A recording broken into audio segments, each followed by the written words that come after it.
어떤 청약을 받아야 될까, 어떤 단지는 받으면 안 될까를 구분하는 능력이 일단 먼저 갖춰져야 될 것 같아요. 그래서 저는 이거를 볼 때 세 가지 기준을 무조건 평가하거든요. 네, 실력이 없으면 비교를 많이 해야 돼요. 제가 그렇게 했었거든요. 실력이 없으니까. 어제도 제가 친구한테 받은 질문인데 지금 청약을 넣어야 되는지 네. 아니면 내 집 마련을 해야 되는지 네. 청약도 넣고 내 집도 마련하면 되는 거 아니에요? 돈이 별로 없어. 네, 당연히 내 집 마련하면 청약을 못 넣겠죠.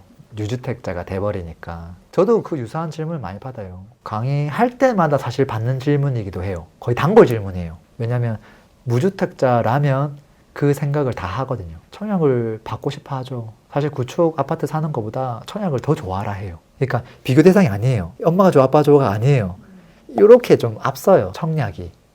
그럼 저는 당연히 그럼 청약 받으면 되잖아요 하는데 제가 가점도 낮고 뭐 어쩌고 저쩌고 하면서 당첨이 너무 어렵습니다 라고 하거든요. 그럼 구축을 그냥 기축을 사면 되잖아요 하면 또 구축은 또 너무 오래되었고 다른 사람들처럼 청약 그 당첨되면 좀 큰 돈을 벌 수 있을 것 같은 그런 생각이 들다 보니까 그래도 청약 통장 너무 아깝잖아요. 구축 사버리면 이걸 못 쓰는데 마치 날리는 것 같잖아요. 그럼 저는 청약을 받아본 적이 없으니까 이미 날린 거라고 똑같은데 저는 그런 생각 한 적이 없거든요. 이렇게 해서 하나를 하든 저렇게 해서 똑같은 건데 일반인은 그렇게 생각 안 하는 것 같아요. 왠지 날리는 거라고 생각하는 것 같고 그러면 청약 받으면 되잖아요 하면 당첨이 좀 어렵잖아요. 그럼 구축 사면 되잖아요. 이게 무한 반복이거든요. 공부는 하기 싫은데 좋은 대학 가고 싶고 일은 하기 싫은데 또 급여는 많이 받고 싶고 가점은 낮은데 당첨은 되고 싶고 그게 이제 현실이기도 하고 우리의 마음이기도 하죠. 청약을 받아야 하는 사람들의 그런 기준 같은 게 있을까요? 당연히 가점 점수가 높은 사람은 유리하죠. 그 사람은 덜컥 기축을 사기보다 청약을 노리는 게 좋죠. 근데 그 사람이 굉장히 고분양한 아파트를 청약을 써가지고 가점이 정말 높은 사람이 받으면 과연 잘했다고 볼 수 있을까요? 그렇진 않잖아요. 그래서 가점이 높든 낮든 나 개인의 기준에 있어서 어떤 청약을 받아야 될까, 어떤 단지는 받으면 안 될까를 구분하는 능력이 일단 먼저 갖춰져야 될 것 같아요. 그래서 저는 이거를 볼 때 세 가지 기준을 무조건 평가하거든요. 첫 번째가 청약 단지의 입지, 그 다음에 입지가 좋고 안 좋고를 떠나서 그 입지 대비 그 가격, 그 다음에 나의 가점.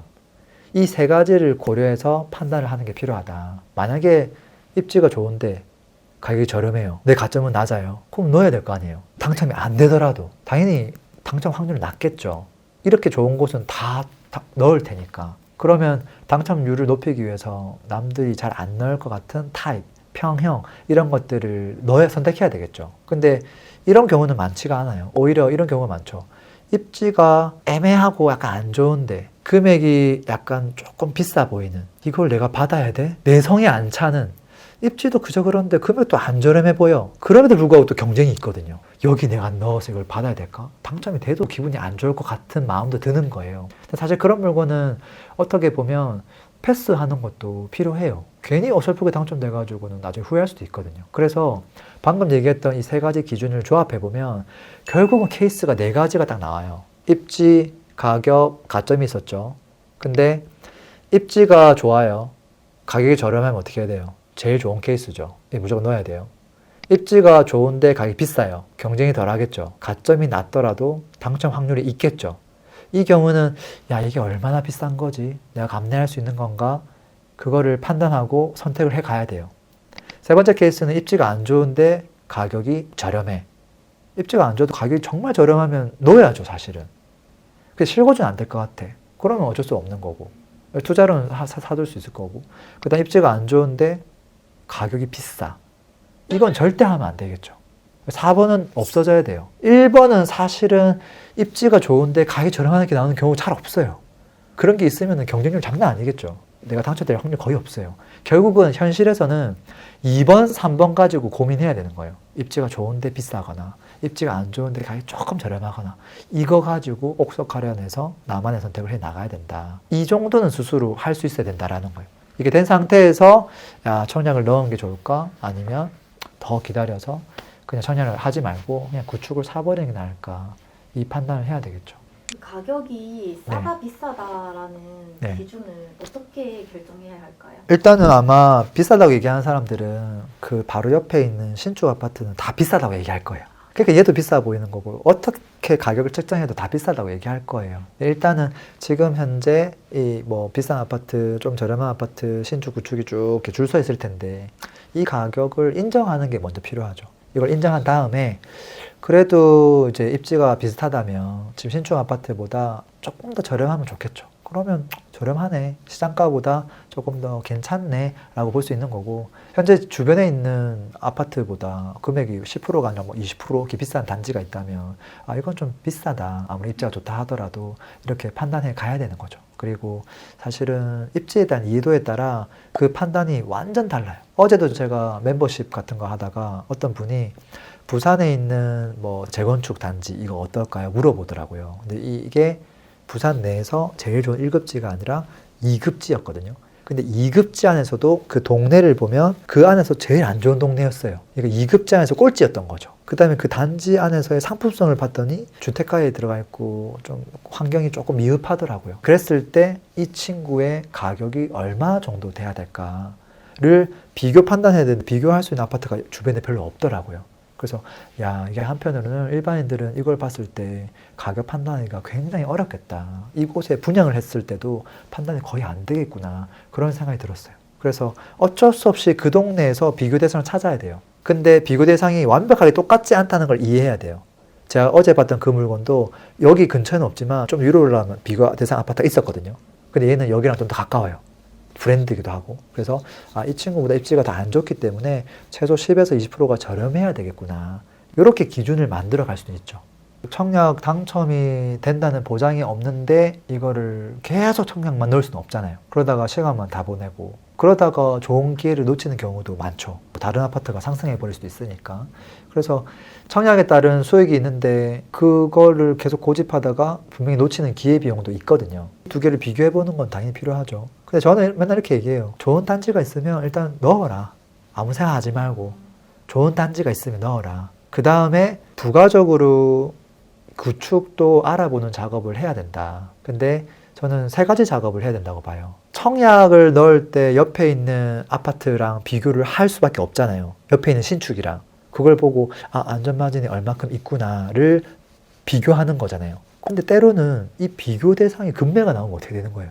아니 내가 이 비교 대상보다 10% 저렴하게 분양이 있으면 이걸 넣으려고 했는데 비교 대상이 금매로 나와가지고 10% 낮게 나오면 분양 당첨된다는 보장도 없는데 차라리 옆에 있는 금매 사는 게 나을 수도 있잖아요. 그래서 비교 대상이 되는 그 아파트의 금매도 같이 모니터링을 하셔라. 실제 그런 예시가 되게 많은데 최근에 이제 분양했던 집중됐던 곳이 서울의 동대문구죠.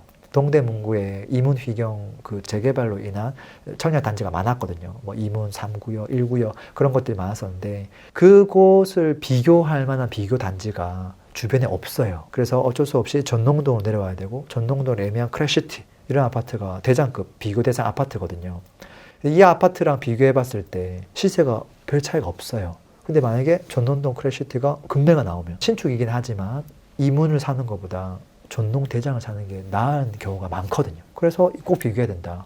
두 번째는 뭐냐면 청약 당첨도 생각할 수 있지만 경매도 지금 요즘에 물건들이 괜찮게 나오잖아요. 옛날에는 100%, 110%의 아파트가 당첨이 됐다면 지금은 낙찰가율 자체가 88, 이 정도까지 내려왔거든요. 그러다 보니까 경매 물건도 내가 관심 있는 지역에 괜찮은 게 나오면 그것도 같이 비교해보면 좋을 것 같고요. 한 가지를 더 본다고 하면 분양권이 아니라 앞으로 분양권이 될 수 있는 입주권, 그게 더 저렴할 수도 있잖아요. 그리고 당첨, 청약이 아니라 이미 현재 분양을 완료한 분양권 상태, 피를 조금 주고 살 수 있는 그 단지 중에서도 금매가 나올 수 있죠. 그것들을 가지고 신규 청약이 좋을까? 기존 거를 사는 게 좋을까? 이렇게 또 비교해보는 작업도 하다 보면 선택지가 많아지기 때문에 좀 더 좋은 선택할 수 있지 않을까 싶어요. 실력이 없으면 비교를 많이 해야 돼요. 제가 그렇게 했었거든요. 실력이 없으니까. 맹모님은 청약 당첨을 하지 않고 그냥 계속 네. 아파트만 사신 거죠?